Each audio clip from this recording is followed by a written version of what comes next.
Okay, we went into Egypt. We showed you who were the people of Egypt originally. We also showed you that there's a conspiracy between the Edomites, who are the people of the Western world, the rulers of the Western world, predominantly the Zionists, who are controlling the world under Satan, and the Ishmaelites, or whom you would call the Muslim Brotherhood. These two have conspired against God's people. Go to Psalms 83, and I'm going to show you how this culminates into what's going on in Egypt today. When we find out that the Egyptians look like us, and that we actually ruled Egypt, and that Egypt was part of the promised land from the beginning, we'll talk to an historian in America, someone of another persuasion, and they'll look at us and say, well, no, it seemed like they were probably more Middle Eastern, talking to us, and I see why they used to talk to us like this, because I know we haven't been anywhere to verify it, so we have to take their word for it. Or they'll say, well, it seems like the Egyptians or these other people were a little olive color. I've been all around the world, and not yet have I to see one person olive green. Mm-hmm. It don't even exist. Like it's like they're playing with your mind. They'll tell you a color that don't even exist on Earth, and you'll be like, okay, olive. That sounds conducive. That show you how detached you are from reality. It could be anybody except you. They'll just come up with olive green before it's you. It's a conspiracy, Ishmael and Esau together. And we're talking about the Western world, which are ran by the Club of Rome and the Muslim Brotherhood. And we know that Muslims are actually a faction within the Masonic order. Did you know that once you get to the 32 degree of Masonry, it doesn't matter what your religion is or was before you became a Mason, that you must also, at 32 degrees, you must acknowledge Allah as another name for Lucifer. See? At the pinnacle, they're all the same. And you would never guess what degree is Farrakhan. They all know that Lucifer is their God. See? But I'm going to leave that over there. Let's stick with what's going on in Egypt. And Isaiah quantifies it. That chapter, we're living in Isaiah 19 as we speak.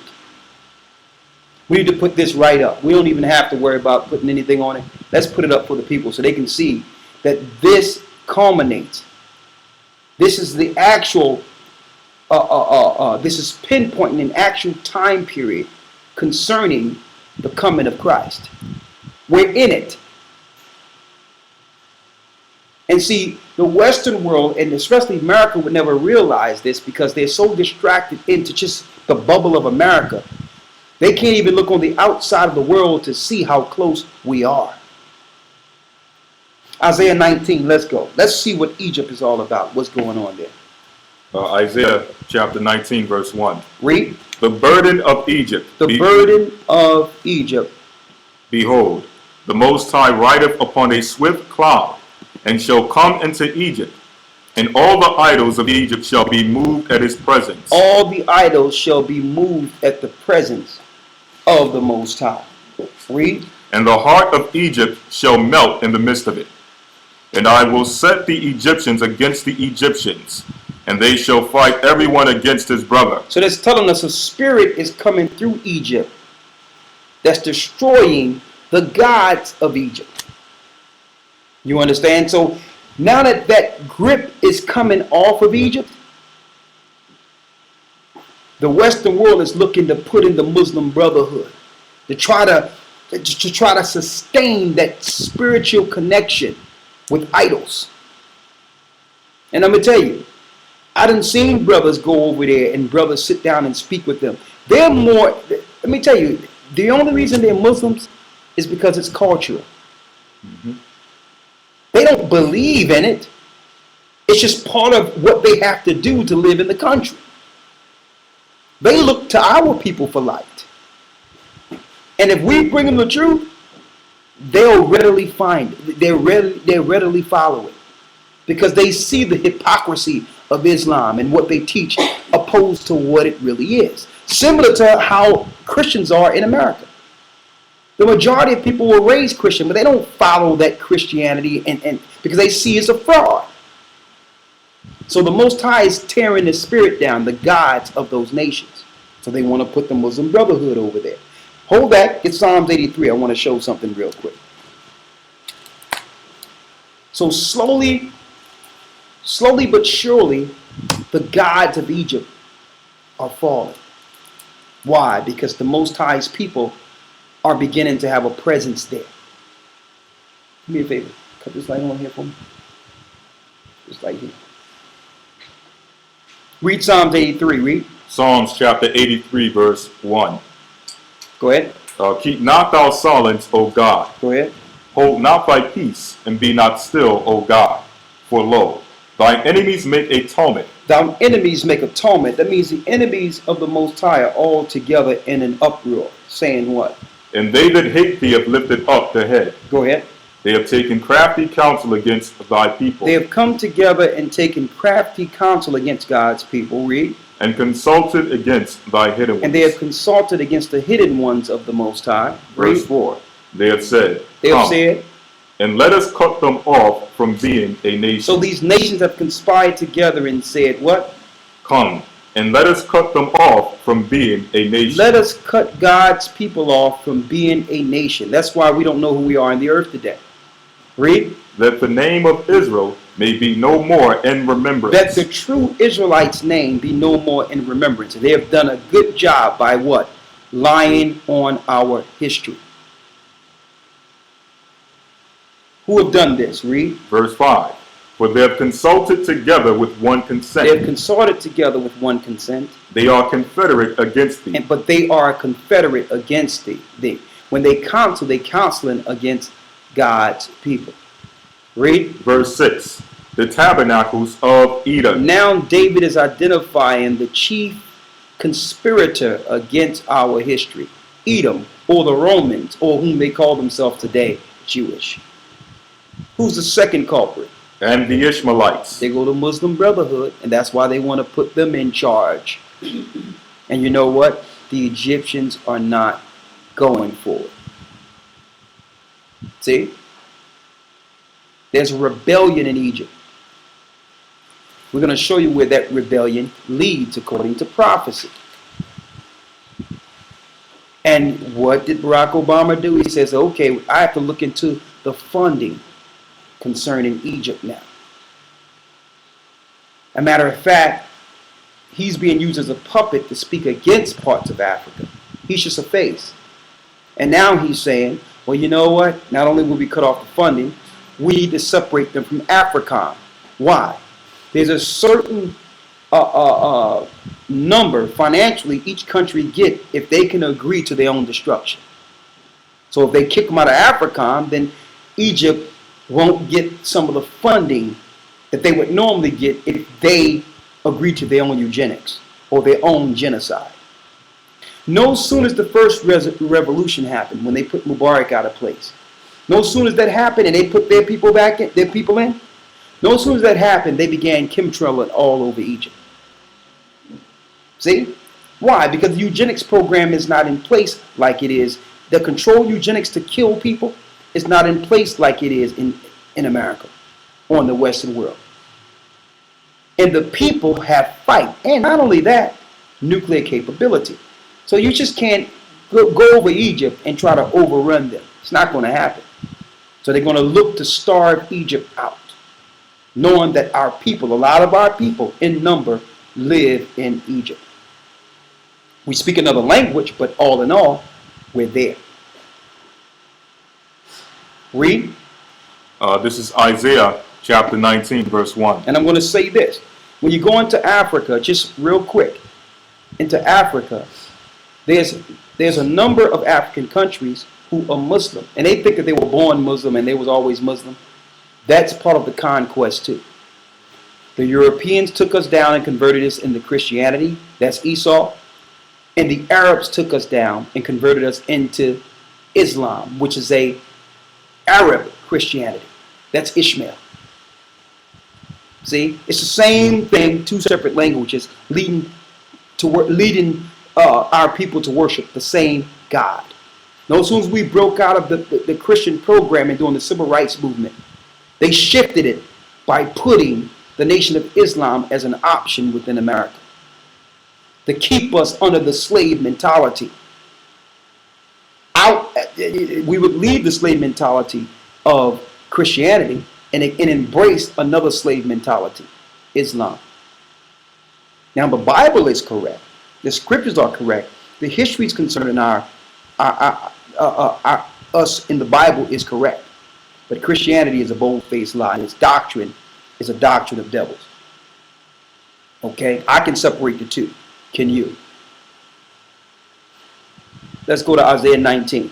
Isaiah 19:1. Go ahead. The burden of Egypt, behold, the Lord rideth upon a swift cloud, and shall come into Egypt, and the idols of Egypt shall be moved at his presence, and Go the ahead. heart of Egypt shall melt in the midst of it. Go ahead. And I will set the Egyptians against the Egyptians. So that's what's going on now. You see that it's been a separation there. So the Spirit of the Most High went through there, and it's being separated on either side.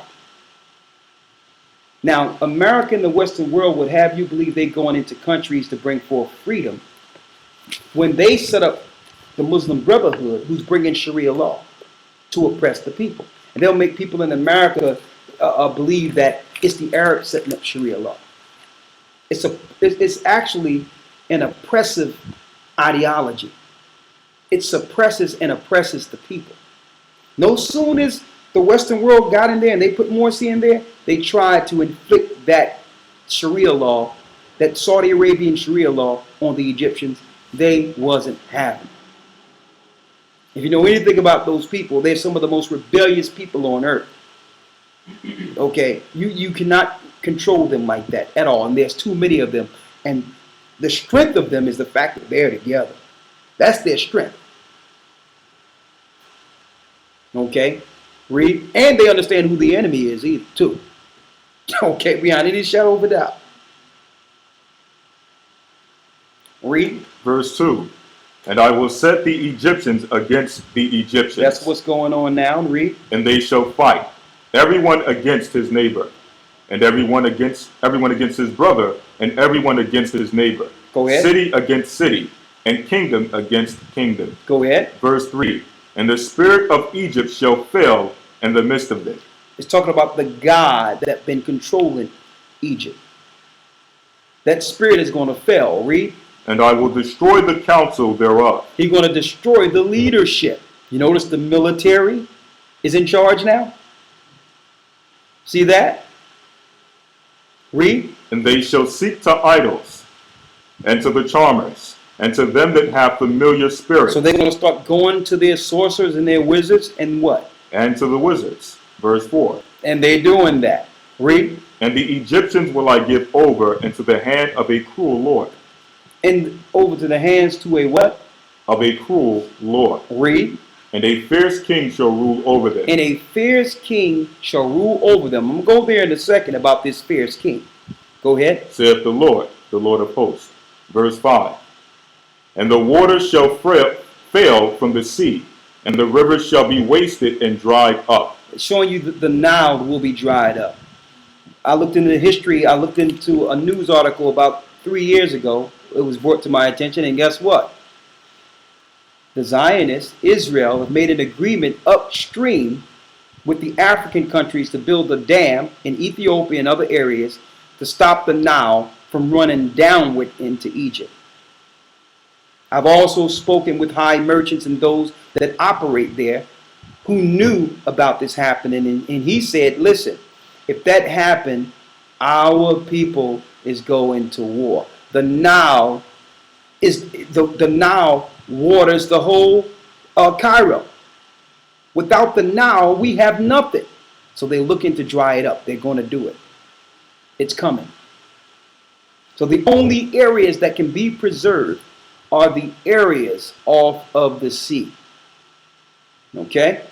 Because that water off of the sea go underground through the rocks and bring spring water, give good water. Those are the only areas. And it so happened, those are the areas that were part of the original garden. The same section I showed last week. And you would never guess what country owned the prominent areas that we're speaking of. They own part Egypt, part Israel. See? So there will be a preservation for a certain part of Egypt, because the Most High got the Spirit to preserve it for a future prophecy we are about to read. Read. Verse 5. And the waters shall fail from the sea, and the rivers shall be wasted and dried up, and they shall turn the rivers far away. Go ahead. And the brooks of the fence shall be emptied and dried up. The reeds and flags shall wither. The paper reeds by the brooks, by the mouth of the brooks, and everything sown by the brooks shall wither.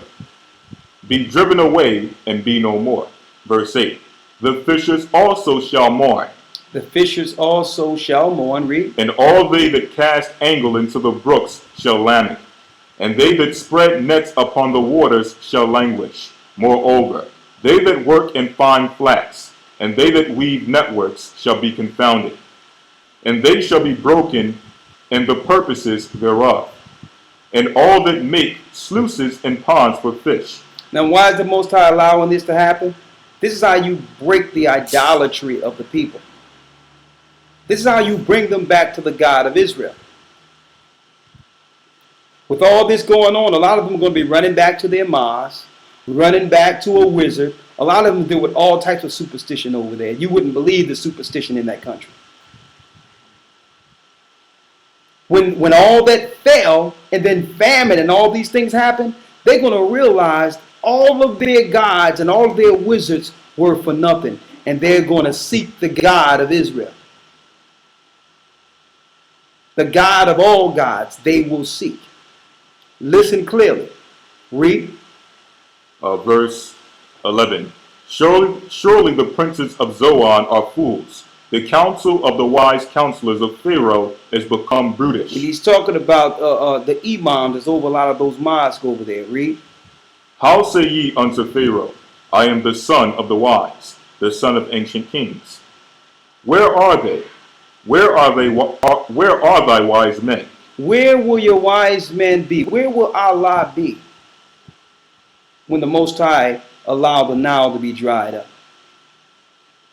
Where will your gods be? Read. And let them tell thee now, and let them know what the Most High of hosts hath purposed upon Egypt. Go ahead. The princes of Zoan are become fools. The princes of Noph are deceived. Go ahead.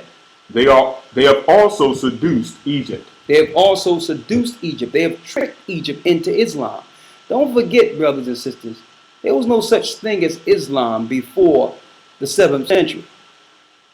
Before the 8th century, when it became a new religion that the Romans could use to control the Middle East. It's the newest religion on earth. Egypt was not always that. The Most High had Abraham go down to Egypt and teach them many things. Joseph go down there, set up monotheism. And every time Satan would come back and try to set up other gods. Okay? He had the son of the Most High, he protected him in that land against the tyranny of the Romans. See?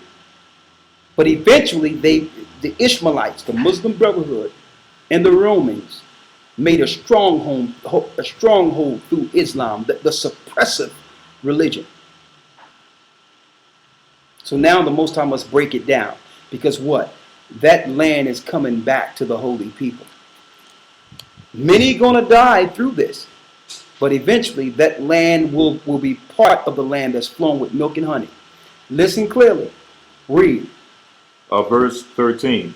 The princes of Zoan are become fools. Go ahead. The princes of Noph are deceived.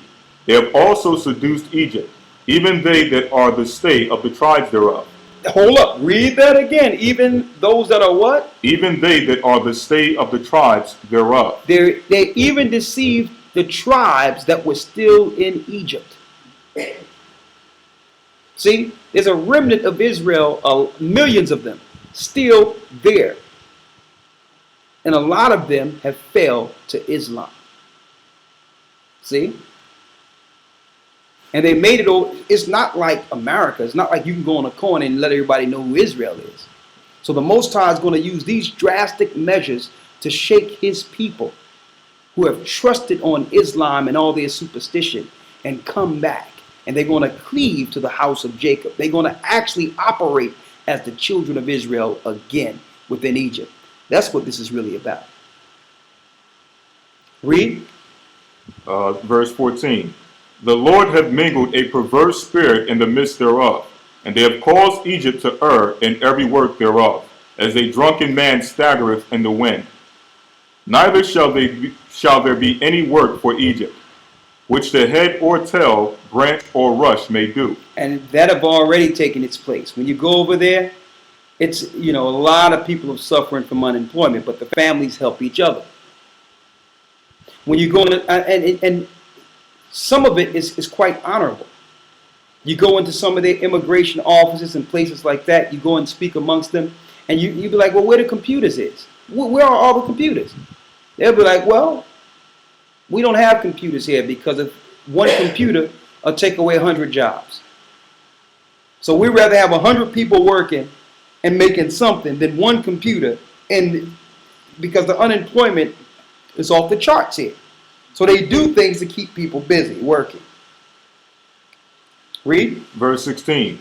And that day shall Egypt be like unto woman, and it shall be afraid and fear because of the shaking of the hand of the Lord of hosts, which he shaketh over it. Go ahead. Verse 17. And the land of Judah. The land of who? The land of Judah. They go Judah, read. Shall be a terror unto Egypt. Shall be a terror unto Egypt. So there's no surprise that Judah will be in Egypt to do his part in prophecy. See that? Read. Everyone that maketh mention thereof shall be afraid in himself. Go ahead. And that's why they try to stop Judah from going to the pyramids, from looking inside certain things, try to stop Judah from traveling over there.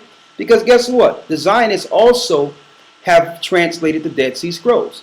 And the Dead Sea Scrolls tell us in the end day, right before the Battle of Armageddon, the Most High will plant. That means he moved us from one place and planted us there. He will plant Judah, Benjamin, and Levi in the desert to fight on the day of Armageddon. Okay, so we know it's the will of the Most High that's calling us back into these regions. It's a biblical proportion.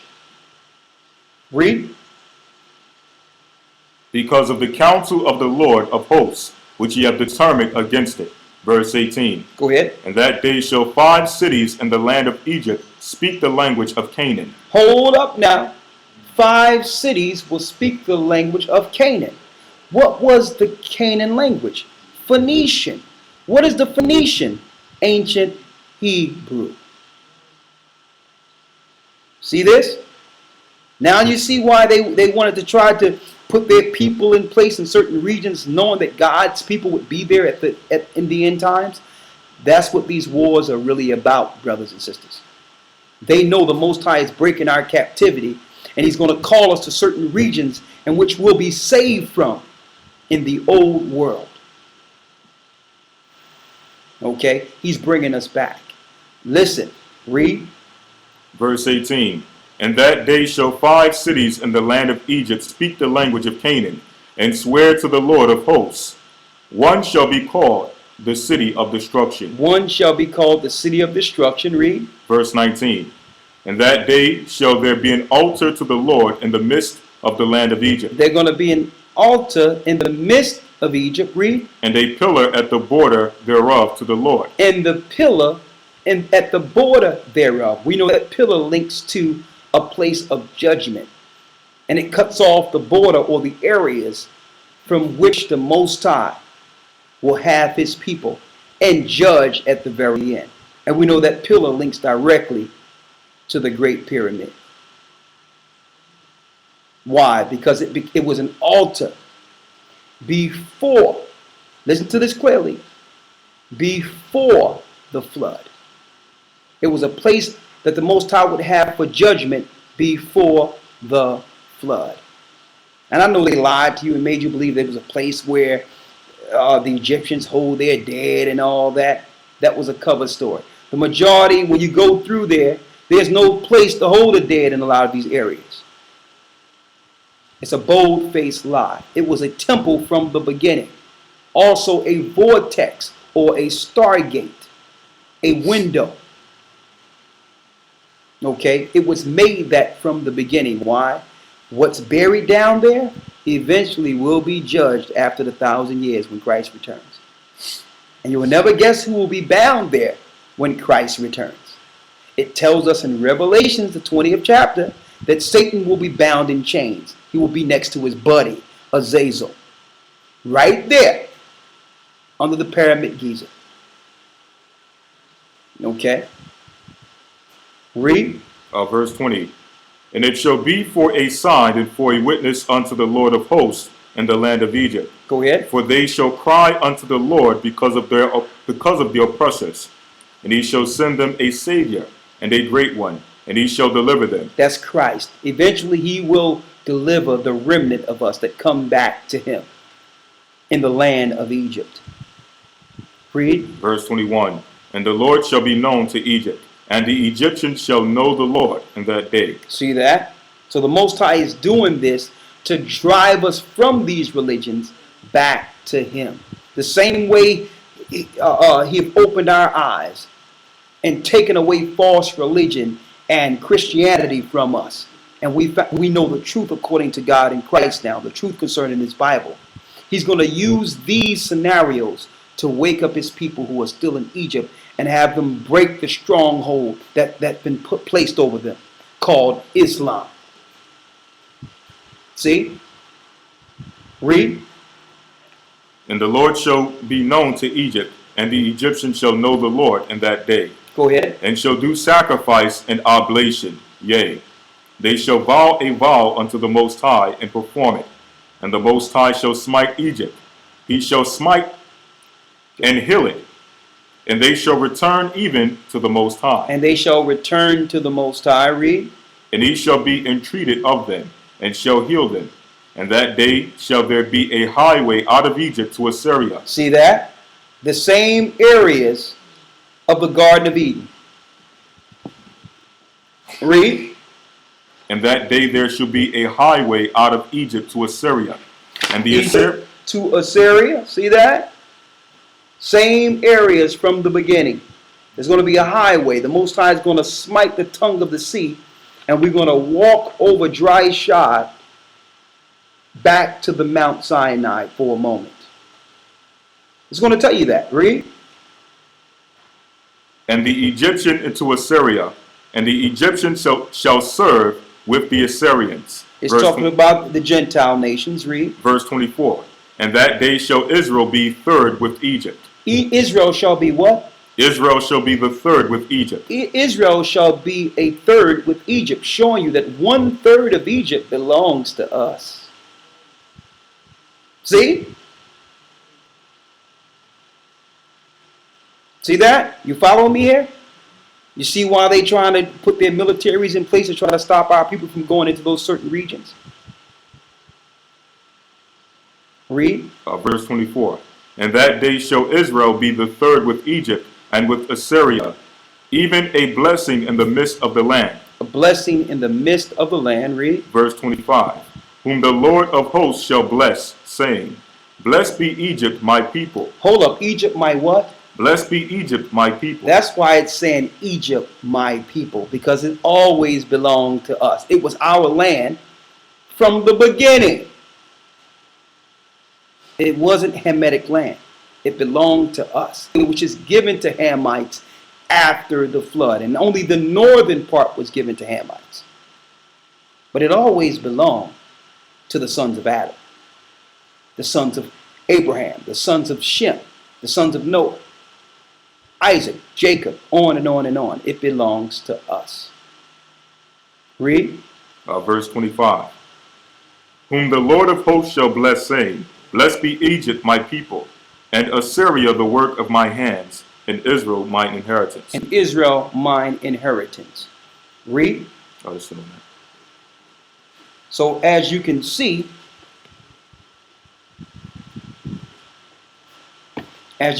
clearly, what's going on in Egypt is Bible prophecy, and the imminent scenario is the coming of Christ and us being established together in our land with parts of Egypt as part of our land.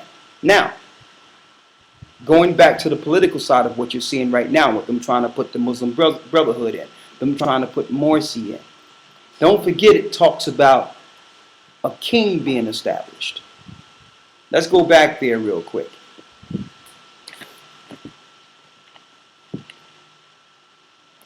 At the very end. Let's read it real quick about that king.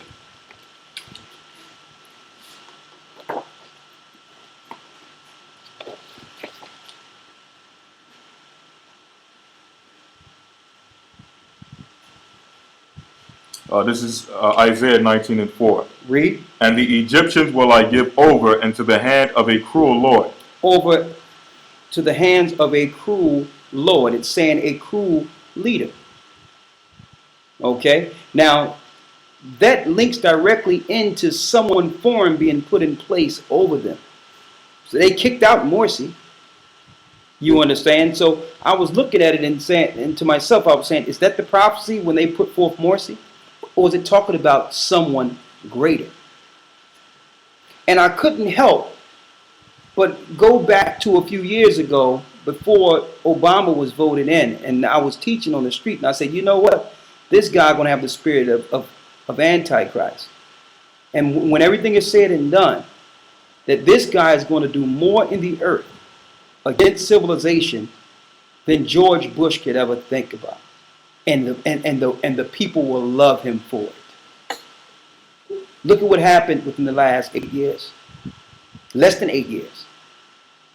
Africa, Libya have been taken down. Egypt regime change.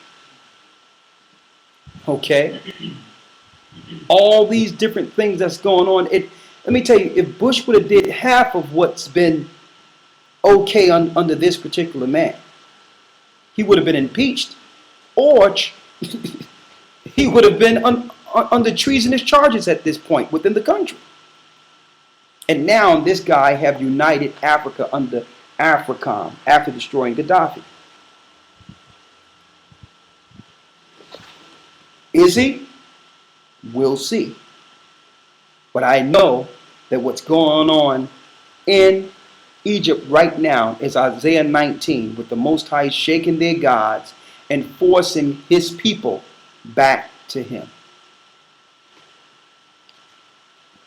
And that concludes our lesson of Egypt, past, present, and future. Of course, there's more, but we're up against the time. Shalom.